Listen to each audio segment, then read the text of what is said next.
It was just like any ordinary day. It was I was 16 and I just came home from school. And what I normally do, I go in the house and I straight to the kitchen. Go straight to the kitchen and get my little sandwich and Kool-Aid or whatever the case is for that day. And before I got to the kitchen, I saw my father laying on the ground. And I ain't paid no mind because he's a boxer. I figure he's exercising. So I got my sandwich and my Kool-Aid and went upstairs. Had to be at least 20 minutes, no more than 30 minutes. Came back downstairs because, I had to get some more Kool-Aid. So when I got downstairs, I saw him still on the ground. And that's kind of strange. So I walked over and got closer. Looked like he was having trouble breathing. And I was like, yo, something wrong. So when I got closer, he was moaning. And right then and there, I knew he was like having a heart attack or had a heart attack. I don't know what it was. So I tried to do something. I didn't know what to do, but then I remembered something like CPR. I could do some CPR. I don't know exactly how to do it, but I remember looking at a TV show before. I could do like CPR. I remember, something. I could do chest compression or something. Then I said, okay, I gotta try to remember. Tilt the head back and clear the passageway for the throat. Then do chest compressions. And I don't remember how many to do, but I know you gotta do chest compressions. And then I said, wait a minute. All this ran through my mind. And I couldn't remember. And I said, wait a minute. Punky Brewster did a TV show a couple of weeks ago. And her friend Sherry was in the refrigerator because they were playing hide and seek. And she came out, but she wasn't breathing. And Punky Brewster remembered how to do CPR. And she was like, tilt the head back. Pinch the nose. Breathe in the mouth. Then do chest compressions 4 times. And then do it all over again until they start breathing. But I couldn't remember that at the time. I was frozen. And I was trying to do something. I remember to tilt the head back, but I couldn't remember to pinch the nose. And I breathed in his mouth, and the air came out of his nose. And then, I was trying to do chest compression, pushing on his chest. And then, it might have worked. It didn't. It might not have worked, but I was doing something. I just couldn't remember. I couldn't focus. I started to panic. I called my mom. My mom wasn't even in the house. And I called my mother. I said, Ma, something's wrong. Call the ambulance. But she wasn't even in the house. I was by myself. And I'm trying to remember. I said, if I only paid attention. If I only paid attention. And in those minutes, it seemed like it was hours. I looked in his eyes. And I said, don't leave me. We only met 4 years ago. Don't leave me. And I was the last person he saw that day. He died in my arms. And by him dying in my arms, it was traumatic. Eventually, my moms came home, called the ambulance, called everybody. Jimmy's gone. I'm sitting there crying, looking at myself. If I only paid attention to Punky Brewster. She was doing CPR, and I didn't pay attention. I might have been eating a chicken sandwich or something, I don't know. But I wasn't paying attention for something that possibly could have saved my father's life. And I'm just sitting back, going over in my mind. I even blame God. I said, God, why would you let me meet my father? And 4 years later, you take him away from me. I said, I don't want to have nothing to do with God. I said, don't say nothing about God to me because he did me wrong. And I was upset. upset. I beat myself up for years. I was beating myself up for years. Why? Why? Because I didn't pay attention to a TV show that might have saved my father's life. I didn't pay attention. I kept beating myself up for years and years. All the while, blaming God. I said, God, you did this to me. Took my father away. I don't have nothing to do with you. After a while,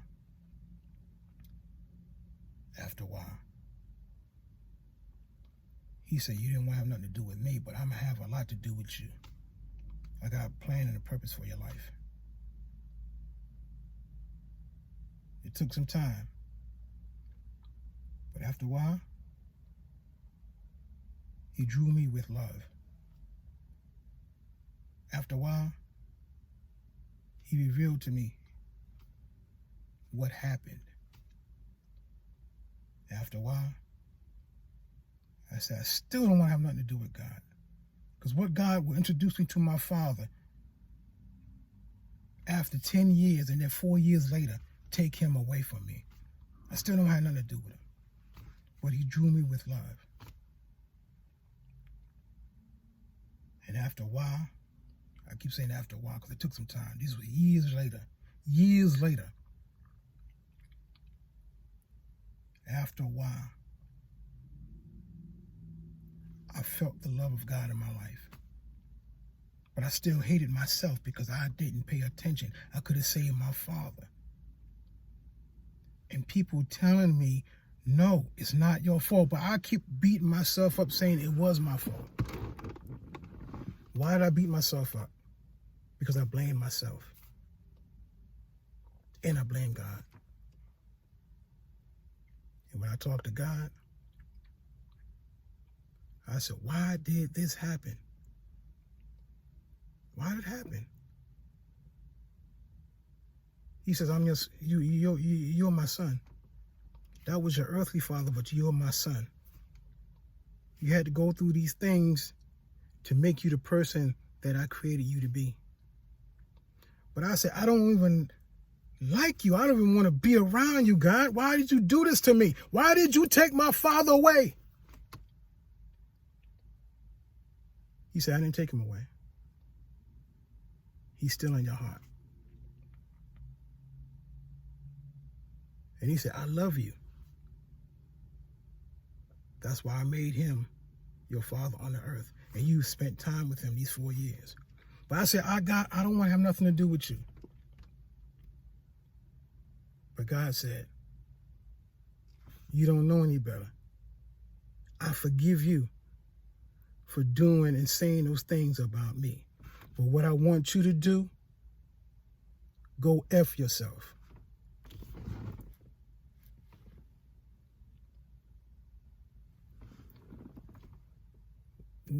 What you say? God said, go F yourself. What are you talking about? Why are you talking about?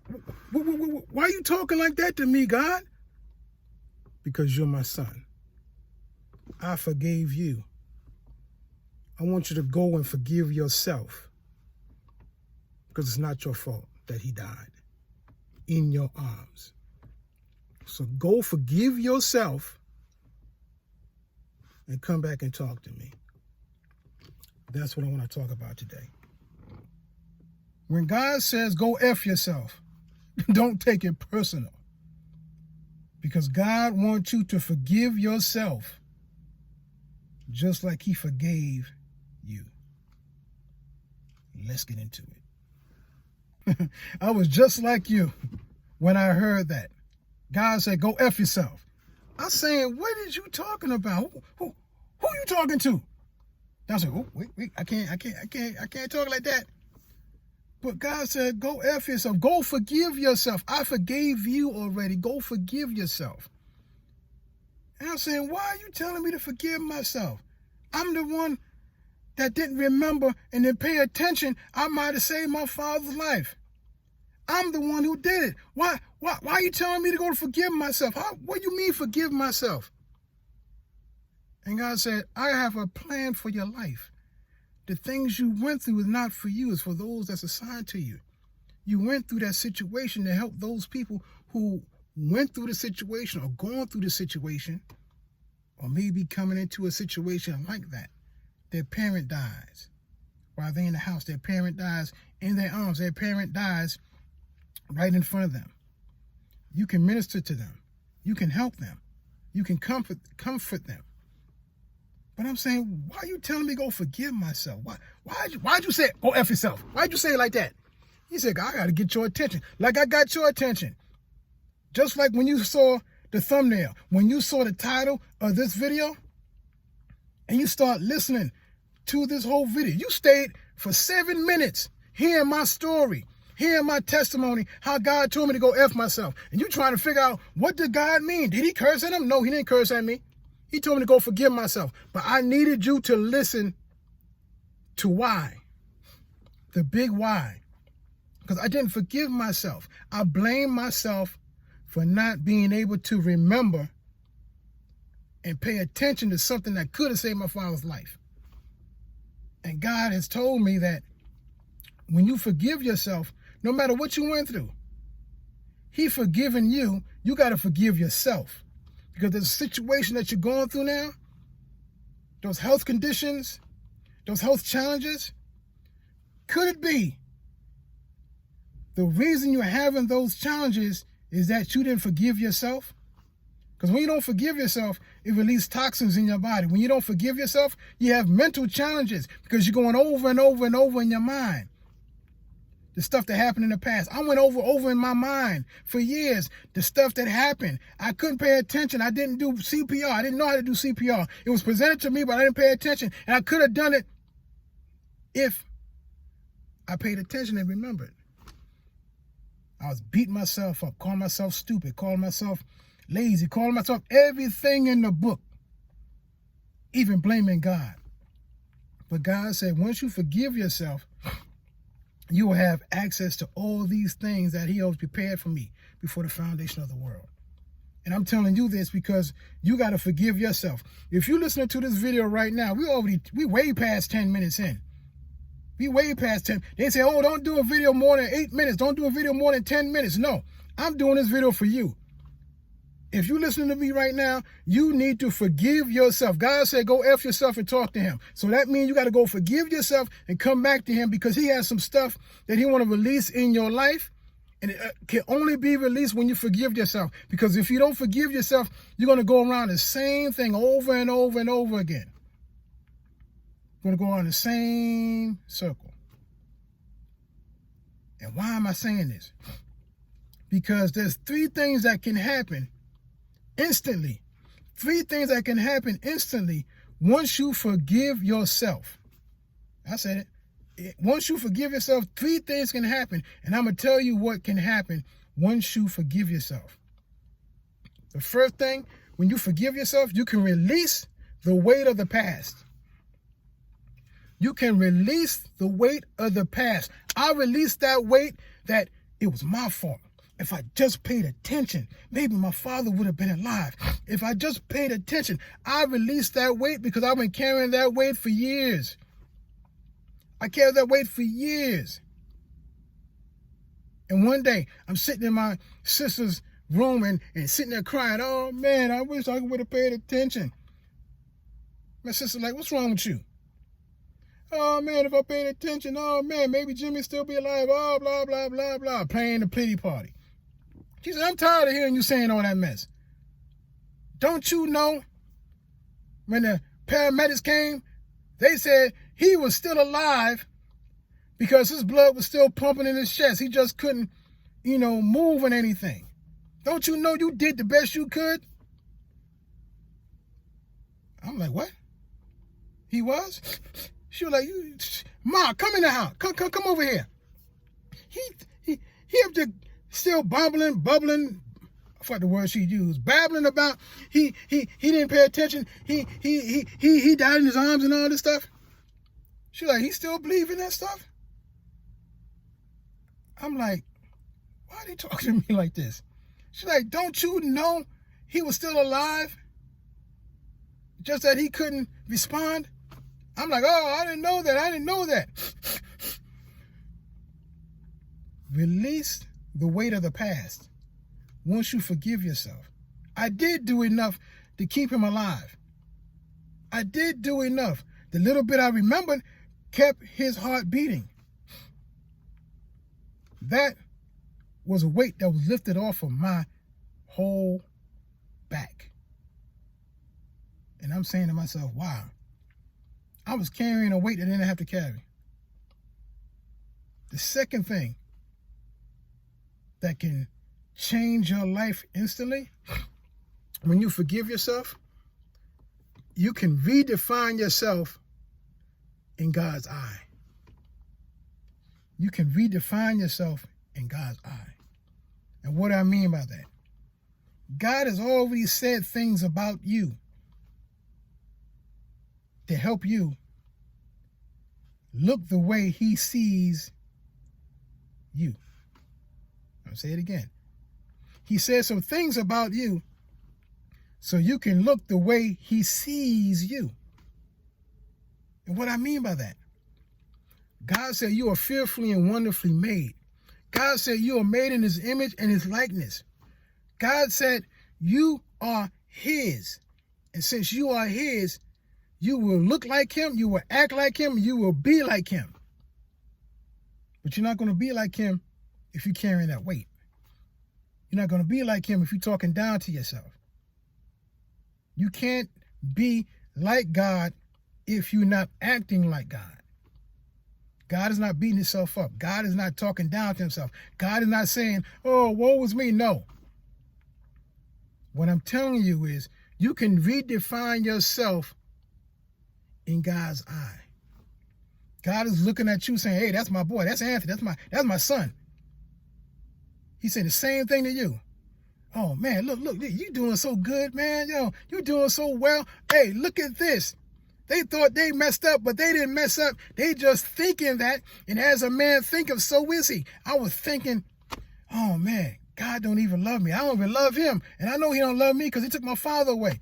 But I redefined myself in God's eye because the way God sees me, I see myself. I'm fearfully, wonderfully made. I'm made in his image and his likeness. You are the same, but you got to forgive yourself first.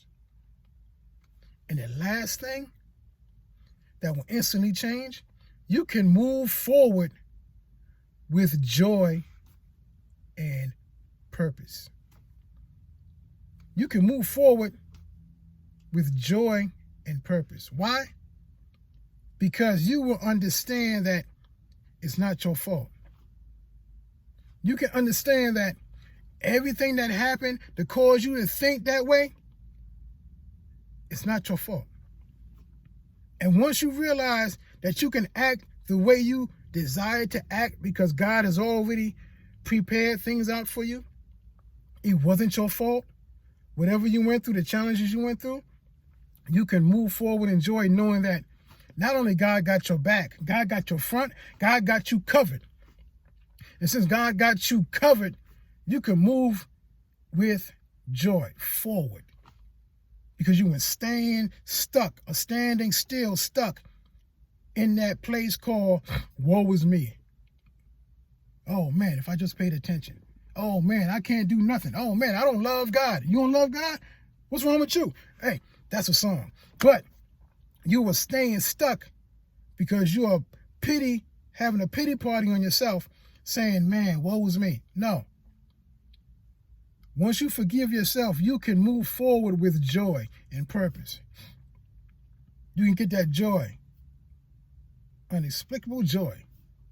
And you can move in purpose. God has a purpose for your life. He prepared things for you before the foundation of the world, according to Ephesians chapter 2, verse 10. And you can move forward in that purpose, but you got to forgive yourself first. If you don't forgive yourself first, how can you expect to forgive others and you can't forgive yourself? The reason I made this video is because there's some people out here, including you. You still listening to this video. We're already 20 minutes in. I'm sorry. We're already 20 minutes in. You still listening to this video? I'm going to speak directly to you. If you're going through these challenges, you have to forgive yourself. I don't care what you've done. God loves you. I don't care what you think you did. God still loves you. God forgave you. He died on the cross for you. And he forgave you. And since he forgave you and you don't forgive yourself, what are you doing? What are you doing? You his son. You his daughter. You have to forgive yourself so you can move forward in the things that God has prepared for you to move forward in. So if this video has been a blessing to you, I want you to type in a comment, #GodDid. I want you to let me know if this video has been a blessing to you, because more videos are coming. More videos are coming, and I want you to be a part of this move. You're on this channel for a reason. You're on this video for a reason. You're listening to my voice for a reason. We're already 20 minutes in. How many people watch a whole video for 20 minutes? So, what I want you to do, leave in the comment section, #I forgive myself. And let me know in the comment section. Because this is a movement that's going to continually be blessed. Because you're a blessing, I'm a blessing, we all a blessing. So until next video, God bless.